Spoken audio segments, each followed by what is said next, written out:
Alam niyo po ba magkano matatanggap niyo po ngayong araw na ito? Makatatanggap po ang 1,000 pamilyang narito ngayon ng 10,000 pesos bawat pamilya. Sa mga nagdaang bagyo po ma'am, nagkaroon po na nasira po yung ibang party po ng bahay namin. Nangyari pa nga po na yung sapa po, kinain po yung lupa. Yung side po ng lupa ng bahay namin. Sa akin pong narinig kanina ma'am, talagang tuwan-tuwa po ako nung narinig ko na nabanggit po ni Sir yung tungkol po doon sa halaga na ibibigay po sa amin ni Pangulong Ferdinand Marcos po. Masayang-masaya po talaga ako ma'am.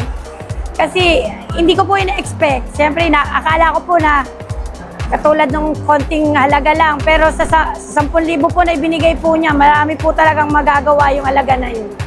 Unang-una po, happy birthday, Pangulong Ferdinand Marcos.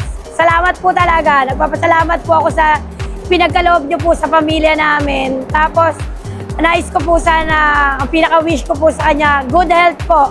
Tsaka sana po marami pa po siyang matulungan. Napakalaking tulong. Natuwa nga ako kanina in-announce nila na may 10,000 kami matatanggap. Although, kailangan talaga namin yun para sa amin dahil marami kami nasira. Ang laking bagay para sa amin. Imbis na kami ang magbigay ng regalo kay Pangulong Ferdinand Marcos Jr., kami pa po yung binigyan sa birthday niya. Kaya, binabati ko po si Pangulo na maligayang kaarawan, Pangulo. Maraming salamat po sa programa ninyo sa amin. Ang laking tulong para sa amin yan. Wala. Kumbaga na-was out na lahat ng mga gamit namin. Kaya nag-iisip kami kung paano uumpisahan ng pagpapagawa ng mga kasangkapan namin, pagbili ng ilang gamit. Alam mo, malaking bagay ang pinagkaloob na biyaya sa amin. Kailangan may pambili ako ng mga materyales na iaayos naman, pampalit na nawala. Kaya malaking bagay at maraming salamat sa ating mahal na Presidente. Nawa, tuloy-tuloy ang kanyang pagtulong sa amin na mahihirap.